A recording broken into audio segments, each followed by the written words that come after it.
Namaskar and welcome. You are watching official YouTube channel of Shri A.K. Doshi Mahila College, Jamnagar, and myself Dhruvika Kanabar presenting the lecture of Financial Management. નાણાકીય સંચાલન unit 2માં આપણે જામીનગીરીઓ દ્વારા નાણાં પ્રાપ્ત કરવાની જે method છે એ discuss કરીએ. એમાં શેર્સ અને ડિબેન્ચર્સ ઇન્ક્લુડ થાય છે.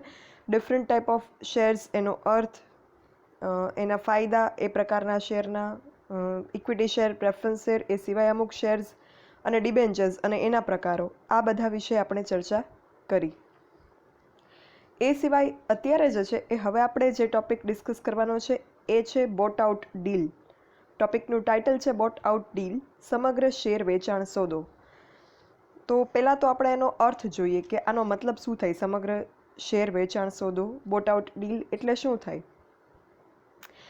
આ જે છે બોટ આઉટ ડીલ કે સમગ્ર શેર વેચાણ સોદો એ એક મેથડ છે, એક પદ્ધતિ છે. નવી કંપની અને ખાનગી કંપની જે હોય એને નાણાં મેળવવા માટેની આ એક નવી પદ્ધતિ છે, નવી અને ખાનગી કંપની માટે. SEBI, security and exchange board of India, જે સેબી છે એના રેગ્યુલેશનમાં, એની માર્ગદર્શિકામાં એ વસ્તુ દર્શાવેલી છે કે નોંધાયેલી કોઈ પણ કંપની સમગ્ર શેર વેચાણ સોદો કરી શકતી નથી. જે કંપની રજિસ્ટર્ડ હોય એ કંપની બોટ આઉટ ડીલ કરી શકતી નથી. કંપનીના લિસ્ટિંગ અને રજિસ્ટ્રેશન વિશે તમે CLમાં ભણી ચૂક્યા છો. કોઈપણ સંસ્થા સાથેનો આવો સોદો, બોટ આઉટ ડીલ, સમગ્ર શેર વેચાણ સોદો જો કંપનીએ, નોંધાયેલી કંપનીએ કર્યો હોય તો એ ગેરકાયદેસર ગણાય. એટલે જે કંપની માત્ર ને માત્ર નોંધાયેલી ન હોય, રજિસ્ટર્ડ ના હોય એવી ખાનગી કંપની કે નાની કંપનીઓ જ આવા કરાર દ્વારા, આવા કોન્ટ્રાક્ટ દ્વારા, આવા સોદા દ્વારા તાત્કાલિક નાણાં પ્રાપ્ત કરી શકે છે. એ છે બોટ આઉટ ડીલનો એક બેઝિક. પહેલાં તો કે કોણ આ બોટ આઉટ ડીલ કરી શકે? તો નોંધાયેલી ના હોય એવી ખાનગી અને નાની કંપની બોટ આઉટ ડીલ દ્વારા નાણાં જે છે એ મેળવી શકે. હવે આવું શા માટે કરે? નાણાં મેળવવા માટે. નહીંતર આપણને જ્યારે ઓપ્શન્સ વિચારીએ, કોઈ કંપનીને નાણાં મેળવવા હોય તો એના ઓપ્શન્સની જ્યારે આપણે વિચાર કરીએ ત્યારે આપણી સામે ઓપ્શન આવે શેર ઓર ડિબેન્ચર્સ દ્વારા. તો શા માટે આવી કંપની જે છે એ સમગ્ર શેર વેચાણ સોદો કરીને, બોટ આઉટ ડીલ કરીને નાણાં મેળવે છે અને સિમ્પલી શેર બહાર પાડીને જાહેર જનતા માટે નાણાં નથી મેળવતી? એનું કારણ શું? નાની કંપની કે ખાનગી કંપની આવું કરે છે, એનું રીઝન શું? તો બજારમાં જે નાની કંપની હોય, નવી કંપનીઓ હોય, એવી કંપની જે છે એ કાયદેસરનું શેર ભરણાની પ્રક્રિયા જે છે એ કરે તો એમાં એક તો એને ટાઈમ વધારે લાગશે, સમય વધારે લાગશે. બીજું કે જાહેર જનતાના રોકાણ અંગેનું જોખમ રહે. જાહેર જનતા છે એ નવી કંપનીમાં ઘણી વખત વિશ્વાસ ન પણ મૂકે તો એનું શેર ભરણું પૂરું ન ભરાય અને નાણાં એને ન મળે, કંપનીને, નવી કંપની કે નાની કંપનીને, એવું બને. બીજું, આ આખી પ્રક્રિયા જે થાય શેર ભરણાની, જાહેર જનતાને શેર ખરીદવા માટેની ઓફર કરવાની, એ પ્રક્રિયાની મૂડી પડતર જે છે એ પણ ઊંચી આવે, કોસ્ટ ઓફ કેપિટલ ઊંચી આવે. એટલે એવા સંજોગોમાં કોસ્ટ ઓફ કેપિટલ બચાવવા, મૂડી પડતર બચાવવા, નાણાં મળી રહે એ વસ્તુની ખાતરી કરવા, કંપની જે છે, આવી ખાનગી કંપની, એ કાર્ય વિસ્તરણ અને ઝડપી વિકાસ માટે શરૂઆતના સમયમાં, પોતાની કંપની નવી શરૂ થઈ હોય એ ટાઈમ પિરિયડમાં સમગ્ર શેર વેચાણ સોદો, બોટ આઉટ ડીલ, આ કરાર કરી અને નાણાં પ્રાપ્ત કરે. એનું રીઝન આ છે. હવે અહીંયા જાહેર જનતાને શેર આપવામાં નથી આવતા, શેર બહાર પાડવામાં નથી આવતા, ઓફર કરવામાં નથી આવતા, પણ એક કોન્ટ્રાક્ટ કરવામાં આવે છે. જે કોન્ટ્રાક્ટને કહેવાય સમગ્ર શેર વેચાણ સોદો, બોટ આઉટ ડીલ. અને એ કોન્ટ્રાક્ટ કરી અને ઓછી મૂડી પડતર આવે એ રીતે શેરના નાણાં જે છે એની ખાતરી, શેરના નાણાં મળશે એવી ખાતરી સાથે જે છે એ શેર આપવામાં આવે છે. તો કોની સાથે આ કરવામાં આવે છે કરાર? જાહેર જનતા તો આમાં ઇન્વોલ્વ નથી થતી, એ આપણે એના અર્થમાં જોયું. તો આ સોદો જે હોય એમાં જાહેર જનતાને શેર વેચણી કરતાં પહેલાં સમગ્ર શેર જે છે, બધા જ શેર, એ કોઈ એક બેંકને કે સમર્થકને, અથવા તો બેંકનું આખું ગ્રુપ હોય કે સમર્થકોનું ગ્રુપ હોય કે પ્રયોજકો એટલે કે ફાઉન્ડર્સ, પ્રમોટર્સનું ગ્રુપ હોય, એટલે કોઈ એક ઇન્ડિવિજ્યુઅલ બેંક પણ હોઈ શકે, ઇન્ડિવિજ્યુઅલ સમર્થક હોઈ શકે, અથવા તો ગ્રુપ ઓફ બેંક કે ગ્રુપ ઓફ સપોર્ટર્સ કે પ્રમોટર્સ હોઈ શકે. એ લોકોને જે છે એ સમગ્ર શેર વેચી દેવાનો કરાર કરવામાં આવે છે. એટલે એમની સાથે બોટ આઉટ ડીલ કરવામાં આવે છે, જાહેર જનતા સાથે નહીં. કંપની અને બેંકો કે સમર્થકો એમની વચ્ચેના આવા શેર ખરીદ વેચાણનો જે કરાર હોય, કોન્ટ્રાક્ટ હોય, એને સમગ્ર શેર વેચાણ સોદો કે બોટ આઉટ ડીલ કહેવામાં આવે છે. એટલે બોટ આઉટ ડીલ કોણ કરી શકે, શા માટે કરવામાં આવે છે, એનું રીઝન શું છે એના પાછળ કરવા પાછળનું, અને કોની વચ્ચે કરવામાં આવે છે, આ ચર્ચા આપણે કરી. અને હવે કંપની કેવા સંજોગોમાં આ વસ્તુ જે છે બોટ આઉટ ડીલ દ્વારા નાણાં પ્રાપ્ત કરે. તો કંપનીને જ્યારે એક તો તાત્કાલિક નાણાંની જરૂરિયાત હોય તો એ શેર બહાર પાડે, શેરનું ભરણું ભરાય, જાહેર જનતા શેર ખરીદે. એ આખી પ્રોસેસમાં ટાઈમ લાગે, એટલો સમય કંપની વેઇટ કરી શકે એમ ના હોય. કંપનીને તાત્કાલિક ઇન્સ્ટન્ટ નાણાંની જરૂરિયાત હોય, અથવા તો નવા સ્થાપકો કે મૂડી બજારમાં મંદી હોય, એના કારણે શેર ભરણું ભરાશે કે નહીં એ અંગે કંપનીને શંકા હોય, ખાતરી ના હોય કે શેર બહાર પાડશું એટલે જાહેર જનતા શેર ખરીદશે અને આપણને નાણાં પ્રાપ્ત થશે, એ વસ્તુની ખાતરી ના હોય, શંકા હોય એ બાબતે. ત્યારે આવા પ્રકારનો કરાર જે છે એ કરવાનો ઓપ્શન કંપની પાસે રહે નાણાં પ્રાપ્તિ માટે. આ કરારથી કંપનીને તાત્કાલિક નાણાં મળી જાય. પછી જેમણે નાણાં આપેલા છે, જેમની સાથે આ બોટ આઉટ ડીલ કરેલી છે, કોની સાથે કરેલી છે?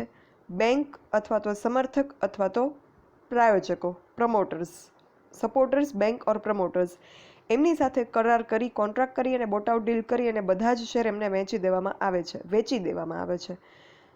તો એ લોકો શું કરશે પછી આ શેરનું? તો વેપારી બેંકો કે સમર્થકો જે છે એ નિશ્ચિત મુદત પૂરી થાય પછી આ શેર એ પોતે ખુલ્લા બજારમાં, ઓપન માર્કેટમાં વેચશે. એટલે જાહેર જનતાને પછી આ શેર જે છે એ કંપની નહીં, પણ કંપનીએ જેની સાથે બોટ આઉટ ડીલ કરેલી હતી એવી બેંક કે એવા સમર્થકો કે એવા પ્રાયોજકો જે છે અમુક સમય પછી, નિશ્ચિત સમય પછી ઓપન માર્કેટમાં, ખુલ્લા બજારમાં જાહેર જનતાને આવા શેર વેચે. હવે આ એક્સરસાઇઝ બેંક કે સમર્થકો કરે, મીડિયેટરીનું, મધ્યસ્થીની એ ભૂમિકા નિભાવે, એનો ફાયદો એમને શું?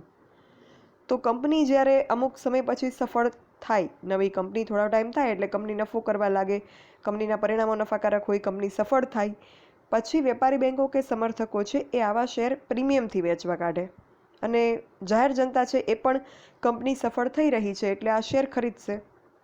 એટલે જે વધુ વળતર છે, પ્રીમિયમથી શેર બહાર પાડે એટલે વધુ વળતર પ્રાપ્ત થાય. એટલે વેપારી બેંક, પ્રાયોજકો કે સમર્થકો જે છે, સપોર્ટર્સ, પ્રમોટર્સ ઓર કમર્શિયલ બેંક્સ, એનો બેનિફિટ આમાં એ કોન્ટ્રાક્ટ કરી, મધ્યસ્થી કરે છે, મીડિયેટરી બને છે કંપની અને જાહેર જનતા વચ્ચે. એમાં એમનું વળતર, એમનો રિવોર્ડ એ કે જ્યારે કંપની સફળ થાય ત્યારે પ્રીમિયમથી શેર બહાર પાડે ત્યારે એ વધુ વળતરનો લાભ જે છે એ ઉઠાવી શકે. ત્યારે આવા શેરની કિંમત જે છે એ વેપારી બેંકો કે જે કોઈ શેર બહાર પાડતા હોય એ નક્કી કરે. અને પ્રીમિયમથી શેર વેચે એટલે સારો એવો નફો જે છે એ વેપારી બેંકને થાય. અને આ નફો જે છે એ એમણે જોખમ ઉઠાવેલું હતું, કંપની જ્યારે નવી હતી, શરૂઆત હતી, કંપનીની નાની કંપની હતી, જ્યારે કંપનીની નફાકારકતા વિશે પ્રશ્નો હતા, શંકા હતી, ત્યારે એમણે કંપનીના શેરમાં નાણાં રોકવાનું જે જોખમ ઉઠાવેલું હતું અને નાણાં રોકેલા હતા, એનું વળતર જે છે એ એમને આગળ જતાં કંપની જ્યારે નફાકારક સિચ્યુએશનમાં આવે, સફળ થાય, ત્યારે એમને જે છે એ શેર પ્રીમિયમથી વેચવાથી જે નફો થાય એ એમનું રિવોર્ડ છે, એમને જે જોખમ ઉઠાવેલ હતું એનું. અને આ શેર જાહેર જનતાને ઓફર કરવામાં આવે નિશ્ચિત સમય પછી વેપારી બેંક દ્વારા. એ ઓફર કરી દીધા પછી, શેર વેચી દીધા પછી જે છે એ માન્ય શેર માર્કેટમાં એને લિસ્ટિંગ એનું કરાવી શકાય છે, નોંધાવી શકાય છે. તો આ રીતે આખી બોટ આઉટ ડીલની મિકેનિઝમ છે એ વર્ક કરે છે. સમગ્ર શેર વેચાણ સોદો જે છે એ આ પ્રકારે થાય છે. તો કોના દ્વારા સમગ્ર શેર વેચાણ સોદાથી નાણાં પ્રાપ્ત કરી શકાય, કેવી કંપનીઓ દ્વારા, કઈ રીતે કરવામાં આવે, કોની સાથે કરાર કરવામાં આવે, શા માટે કરાર કરવામાં આવે, કરાર કરનાર પક્ષને શું ફાયદો થાય, એ બધી ચર્ચા આપણે એના અર્થમાં કરી. અહીંયા આ બોટ આઉટ ડીલનું જે બેઝિક અન્ડરસ્ટેન્ડિંગ છે, સિમ્પલ એનું એક્સપ્લેનેશન જે છે એનું પૂરું થાય છે કન્ટેન્ટ. પછી હવે આપણે જોઈએ કે advantages of boat out deal શું. સમગ્ર શેર વેચાણ સોદા દ્વારા જ્યારે નાણાં પ્રાપ્ત કરવામાં આવે તો કયા પક્ષકારોને અને શું ફાયદા એના થાય, એની જો ચર્ચા કરીએ તો એના અર્થમાં જ આપણે એના ફાયદાઓ જે છે એ જાણવા મળ્યા. પણ પોઈન્ટ ટુ પોઈન્ટ જો ફાયદાનું ડિસ્કશન કરીએ તો પહેલું તો તાત્કાલિક નાણાંની પ્રાપ્તિ, ઇમિડિયેટ મની. કંપની જે છે એ જ્યારે તાત્કાલિક નાણાંની જરૂરિયાત કંપનીને હોય ત્યારે કંપની શેર ભરણું ભરવા માટે જાહેર જનતાને આમંત્રણ આપે, જાહેર જનતા શેર ભરણું ભરે, એ આખી પ્રક્રિયામાં ઘણો બધો ટાઈમ લાગી જાય, જે કંપનીને પરવડે એમ નથી. એટલે કંપની વ્યૂહાત્મક દ્રષ્ટિએ આયોજનના ઝડપી અમલ માટે અને વિકાસલક્ષી યોજના માટે જે છે એ તાત્કાલિક નાણાં મેળવવા ઈચ્છતી હોય, ત્યારે આવો સોદો કરવાથી જે છે એ કોઈપણ પ્રકારની રાહ જોયા વિના, તાત્કાલિક સમયનો બગાડ થયા વિના ડાયરેક્ટ જે છે એ આ શેર વેચાણના કરારથી જ ડાયરેક્ટ કોન્ટ્રાક્ટ કરી બેંક સાથે કે સમર્થકો સાથે કે પ્રમોટર્સ સાથે, પ્રાયોજકો સાથે માત્ર કરાર કરી અને તરત જ વિધાઉટ વેસ્ટિંગ એની ટાઈમ નાણાં જે છે એ પ્રાપ્ત કરી શકે. એટલે ભંડોળ પ્રાપ્તિની ચિંતા વિના સંચાલકો પોતાની જે મહત્વાકાંક્ષી યોજનાઓ હોય, કંપની જ્યારે નવી શરૂ થઈ હોય ત્યારે કંપનીના વિકાસ માટે જે કોઈ પ્લાનિંગ હોય એનું અસરકારક જે છે એ અમલવારી કરી શકે. એટલે પહેલો ફાયદો એ. પછી બીજું કે નાણાં પ્રાપ્તિની નવી પદ્ધતિ, new method of acquiring finance. નાણાં પ્રાપ્તિ માટેની આ જે પદ્ધતિ છે, બોટ આઉટ ડીલ કરીને સમગ્ર વેચાણ સોદા દ્વારા જે નાણાં પ્રાપ્ત કરવામાં આવે છે, આ પદ્ધતિ નવી છે. સાવ નવી કંપની હોય, નવા સાહસિકો હોય, નવા સ્થાપકો હોય, અથવા તો જે કંપની ઓલરેડી માર્કેટમાં છે પણ એ કંપની નવી વસ્તુનું ઉત્પાદન કરતી હોય, તો એવા સંજોગોમાં જાહેર જનતા જે છે એ એવી કંપનીમાં રોકાણ કરતાં પહેલાં વિચાર કરશે. એટલે જાહેર જનતાને શેર ઓફર કરવામાં આવશે તો જાહેર જનતા એ શેર ભરશે અને નાણાં પ્રાપ્ત થશે કંપનીને કે નહીં, એ એક શંકાનો વિષય છે. એ વસ્તુ થાય પણ ખરા અને ન પણ થાય, અનિશ્ચિત છે એ બાબત. એટલે એવા સંજોગોમાં નવી કંપની, નવા સાહસિકો કે જે કંપની ઓલરેડી છે માર્કેટમાં, એ કંપની કોઈ નવી વસ્તુના ઉત્પાદન માટે નાણાં મેળવવા માંગતી હોય, એવા સંજોગોમાં રોકાણકારો જે છે એમાં નાણાં રોકી અને જોખમ ઉઠાવશે નહીં. ત્યારે એવા સંજોગોમાં કંપની નાણાં મેળવવા માટે જે છે એ આ અલ્ટરનેટ ઓપ્શનનો ઉપયોગ કરી શકે. બોટ આઉટ ડીલ, સમગ્ર શેર વેચાણ સોદો. આ સોદા દ્વારા વેપારી બેંક જે છે એ નવા સાહસિકોને, નવા બિઝનેસમેનને, નવા ઓન્ટરપ્રિન્યોર્સને, નવા પ્રમોટર્સને જે છે એ ફંડ પૂરું પાડે છે. પછી નીચી પડતર, low cost high returns to commercial bank or promoters. Sorry, અહીંયા ઇંગ્લિશમાં 2 પોઈન્ટ ભેગા થઈ ગયા છે. ફર્સ્ટ, નીચી પડતર, લો કોસ્ટ.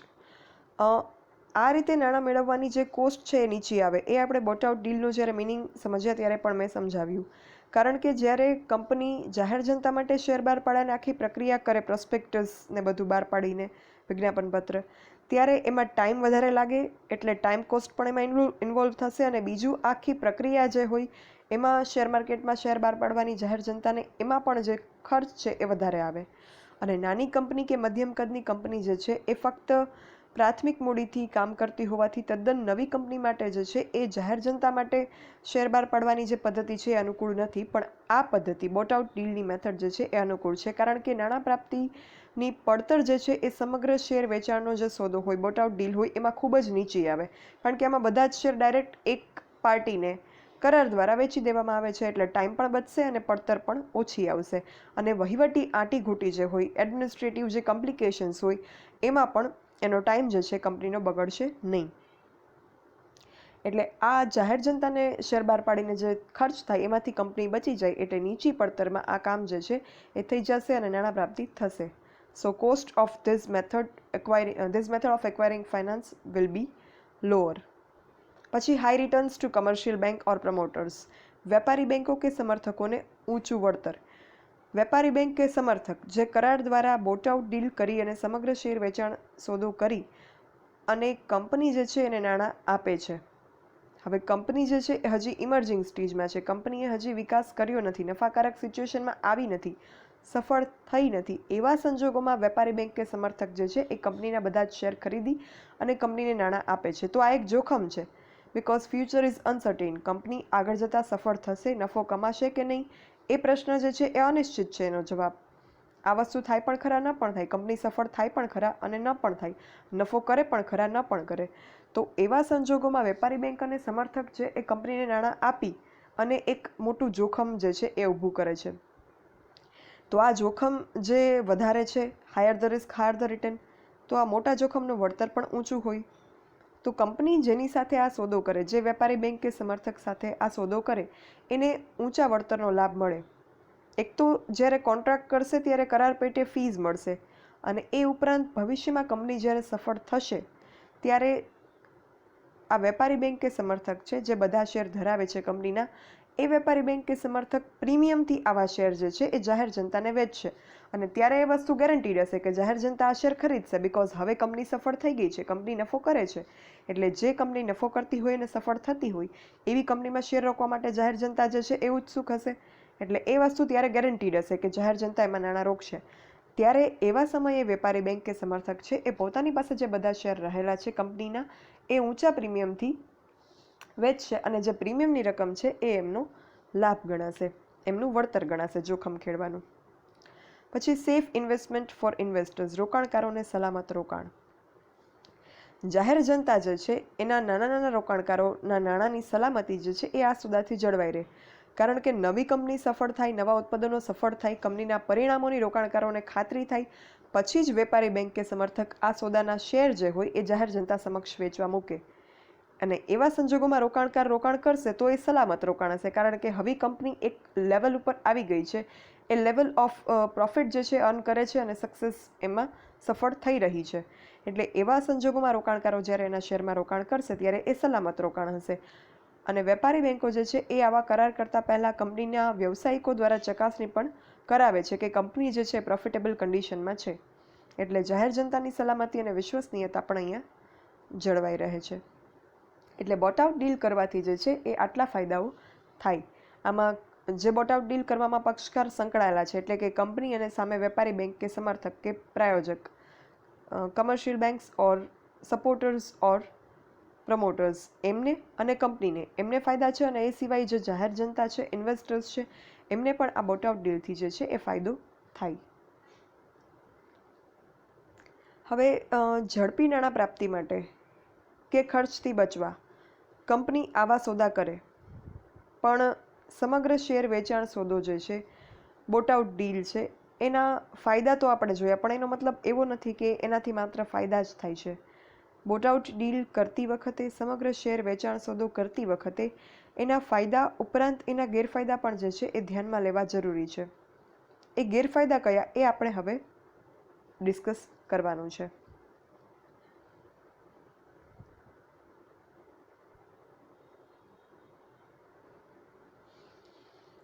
ગેરફાયદાની જો વાત કરીએ તો પેલું, સ્થાપકો અંકુશ ગુમાવે, the founders lose the control. હવે વેપારી બેંક કે સમર્થક છે એમની પાસે સમગ્ર વેચાણ સોદા અંતર્ગત બોટ આઉટ ડીલ એમણે કરી છે, એટલે એ કરારને લીધે મહત્તમ ઇક્વિટી શેર એમની પાસે હોય. હવે ઘણી વખત એવું થાય કે જે વેપારી બેંક કે સમર્થકો મહત્તમ ઇક્વિટી શેર કંપનીના ધરાવે છે, maximum number of equity shares hold કરે છે, એ શેર ધરાવવાનો એ ઘણી વખત જે છે એ ગેરફાયદો ઉઠાવે. તો ઘણી વખત સામાન્ય સભામાં, કંપનીની જનરલ મિટિંગમાં જો આ મહત્તમ ઇક્વિટી શેરના હકનો ઉપયોગ કરે તો જે કંપનીના એકચ્યુઅલ સ્થાપકો હોય, મૂળ સ્થાપક કે માલિક હોય, એ કંપનીના સંચાલક પરનો અંકુશ ગુમાવે, કારણ કે જેની સાથે કોન્ટ્રાક્ટ કરેલો છે બોટ આઉટ ડીલમાં એ વેપારી બેંક કે સમર્થક હશે, એમની પાસે કંપનીના મેક્સિમમ ઇક્વિટી શેર હશે, અને એ હકનો ઉપયોગ કરી અને કંપનીના મહત્ત્વના સંચાલકીય નિર્ણયોમાં એ વોટિંગ કરી શકશે અને ઇન્ટરફિયર કરી શકશે. તો આવા સંજોગોમાં જે એકચ્યુઅલ કંપનીના રિયલ ફાઉન્ડર્સ છે, સાચા સ્થાપક અને માલિકો છે, એ પોતાનો અંકુશ ગુમાવે અને સંચાલનના જે સૂત્રો છે એ બદલાઈ જવાનો ભય રહે. બીજું, નીતિ વિષયક નિર્ણયમાં દખલગીરી. સેમ વસ્તુ, સંચાલકો જે છે સ્વતંત્ર રીતે નીતિ વિષયક નિર્ણયો લેવા માંગતા હોય, પણ આવો સોદો કરેલો હોય એના લીધે વેપારી બેંક જે છે એમની પાસે મેક્સિમમ ઇક્વિટી શેર હશે, અને મેક્સિમમ ઇક્વિટી શેર હોવાથી એના હકનો લાભ લઈ અને સંચાલકીય નિર્ણયો હોય, નીતિ વિષયક નિર્ણયો, એમાં એ લોકો વોટિંગ કરી અને એ નિર્ણયો જે છે એ સંપૂર્ણ આખા બદલાવી નાખે એવી ફરજ પણ પાડી શકે, કારણ કે એ જે છે એમની પાસે મહત્તમ ઇક્વિટી શેર ધારણ કરે છે. એ લોકો એ હકનો જો એ ગેરફાયદો આવી રીતે ઉઠાવે તો કંપનીને જે છે એ આ રીતે નુકસાન જાય. નીતિ વિષયક નિર્ણયો છે એમાં દખલગીરી કંપનીના રિયલ ઓનર્સને, સંચાલકોને થાય. બીજું, રોકાણકારો ગુમાવે, લોઝ ઇન્વેસ્ટર્સ. હવે કંપનીની અપેક્ષા પ્રમાણે જે છે એ પરિણામો ન આવે, એવું ધારેલું હતું કે કંપની સફળ થશે, નફાકારક સ્થિતિમાં આવશે, પણ એવું ન થાય. જો મેં જ્યારે ફાયદાની વાત કરી ત્યારે કીધું કે ફ્યુચર ઇઝ અનસર્ટિન, ભવિષ્ય અનિશ્ચિત છે, તો એવું બને કે એવું ન પણ થાય કે કંપની સફળ થાય, નફો કમાય, તો ત્યારે એવા સંજોગોમાં આ કંપનીના શેર જાહેર જનતા માટે કે રોકાણકાર ખરીદવા માટે તૈયાર થશે નહીં. કંપનીની અપેક્ષા મુજબ સફળતા મળે તો વેપારી બેંક કે સમર્થકો ઊંચા પ્રીમિયમથી શેર વેચવા કાઢે. તો જ્યારે કંપની સફળ થશે એવા સંજોગમાં રોકાણકાર એમાં ઇન્વેસ્ટ કરશે. તો એવા સંજોગોમાં રોકાણકારો વચ્ચે કોમ્પિટિશન થશે કે કયા રોકાણકારના હાથમાં કંપનીના શેર આવે, ખરીદી શકે. એવા સંજોગોમાં કંપનીના સાથે જેમણે બોટઆઉટ ડીલ કરેલી છે એવા વેપારી બેંક કે સમર્થક છે એ ઊંચા પ્રીમિયમથી શેર વેચવા કાઢે. તો આ ઊંચા પ્રીમિયમથી શેર વેચવા કાઢે એટલે કંપનીના શેરના ભાવ ઊંચા થાય. તો આવા સંજોગમાં સામાન્ય રોકાણકાર છે એ કંપનીમાં રોકાણ કરી શકશે નહીં. એના કારણે જે છે એ કંપની રોકાણકારો સાથેના સીધા વિશ્વસનીય સંબંધોની સ્થાપના થશે નહીં. એટલે રોકાણકારોનો વિશ્વાસ જે છે એ પણ કંપની અમુક અંશે રોકાણકાર જે છે એ કંપની ગુમાવે છે. જો કંપની સફળ થાય તો પણ, કારણ કે તો શેરના ભાવ ઊંચા જશે અને રોકાણ કંપનીમાં નહીં કરે રોકાણકારો. અને જો કંપની સક્સેસ ના જાય તો નિષ્ફળતાના કારણે રોકાણકાર ગુમાવવા પડે. પછી વેપારી બેંકોને નુકસાન, લોસ ટુ કમર્શિયલ બેંક. હવે કંપનીની અપેક્ષા મુજબ પરિણામ ન આવે, કંપની સફળ ન થાય તો સમગ્ર વેચાણ સોદો જે કરેલો છે, બોટઆઉટ ડીલ કરેલી છે જે વેપારી બેંક કે સમર્થકે, એમને પણ નુકસાન જાય એવું બને. એમણે જે સોદામાં એમણે વિચાર્યું હતું કે કંપની સફળ થશે, પ્રોફિટ અર્ન કરશે, પ્રોફિટેબલ કન્ડિશનમાં આવશે, નફાકારક પરિસ્થિતિમાં, ત્યારે આપણે પ્રીમિયમથી શેર વેચી અને વળતર મેળવશું ઊંચું, જોખમ જે ખેડ્યું છે એનું. પણ જો ધાર્યા પરિણામો ન આવે, કંપની સફળ ન થાય, નફો ન કમાય, તો એવા સંજોગોમાં વેપારી બેંક જેણે બોટઆઉટ ડીલ કરેલી છે એવા વેપારી બેંક કે સમર્થકોને નુકસાન થાય. આ સોદાના કારણે એમના નાણાં જે છે એ ફસાઈ જશે, કારણ કે રોકાણકાર આવા શેર ખરીદવા તૈયાર નહીં થાય. અને રોકાયેલા નાણાંનું જે સામાન્ય વળતર પણ મળવું જોઈએ, પ્રીમિયમથી શેર વેચીને ઊંચું વળતર તો સાઈડમાં રહેશે, પણ જે સામાન્ય વળતર મળવું જોઈએ એ પણ મળશે નહીં વેપારી બેંક કે સમર્થકને જેમણે આ બોટઆઉટ ડીલ કરેલી છે. અને બીજું, શોષણની શક્યતા. હવે સમગ્ર શેર વેચાણ સોદાનું જે બજાર છે એ અનિશ્ચિત છે. આવો કરાર કરતી વખતે સ્થાપકોની જરૂરિયાતનો લાભ ઉઠાવી વેપારી બેંક કે સમર્થક છે એ શોષણયુક્ત કન્ડિશન્સ રાખીને, એક્સપ્લોઇટેશન થાય એવી કન્ડિશન્સ, અમુક સ્ટ્રિક્ટ કન્ડિશન રાખી અને કરાર કરે ત્યારે કંપનીની મુશ્કેલી વધી જાય. એવી જ રીતે જાહેર કંપની આવા કરાર કરી શકતી નથી. તો શેર બજારમાં નોંધાયેલી ન હોય એવી ખાનગી કંપની જ આવા કરાર કરી શકે. અને કંપની સફળ થાય પછી બેંક કે સ્થાપક જાહેર જનતાને આવા શેર વેચે અને એ પછી જ સ્થાપકો નોંધણીની પ્રક્રિયા કરાવી શકે. એટલે શેર વેચાઈ ગયા પછી નોંધણીની પ્રક્રિયા જો ન થાય તો પણ રોકાણકારોને મોટું નુકસાન જશે. એવા સંજોગોમાં જે છે શોષણ થવાની પૂરેપૂરી શક્યતા રહેલી છે. એટલે બોટઆઉટ ડીલ કરવાથી કંપનીને, જેમની સાથે બોટઆઉટ ડીલ થાય છે એવા વેપારી બેંક, કમર્શિયલ બેંક, સમર્થક, સપોર્ટર્સ કે પ્રાયોજકો, પ્રમોટર્સને ફાયદા તો થાય છે, પણ એની સાથે સાથે કંપની સાથે બોટઆઉટ ડીલ કરનાર વેપારી બેંકને કે સમર્થકોને અને રોકાણકારોને જે છે એ નુકસાન પણ થવાની શક્યતાઓ રહેલી છે. એટલે બોટઆઉટ ડીલના ફાયદા અને ગેરફાયદા બંને છે. અહીંયા આ બોટઆઉટ ડીલનો જે કન્સેપ્ટ છે એ આખો પૂરો થાય છે. બોટઆઉટ ડીલ સમગ્ર શેર વેચાણ સોદા અંતર્ગત આપણે આટલું જે છે એ શીખવાનું હતું. બોટઆઉટ ડીલનો અર્થ આપણે સમજ્યા, જેમાં બોટઆઉટ ડીલ કોના દ્વારા થઈ શકે કાયદેસર રીતે, સેબીની ગાઈડલાઇન્સ મુજબ.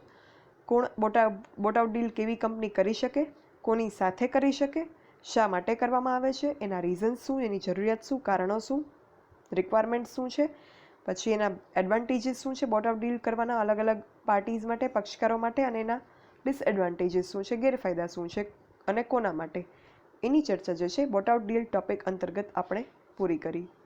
Thank you. જો કોઈને કંઈ ક્વેરી હોય તો you can write me on dvk.dhruvika@gmail.com. Thank you.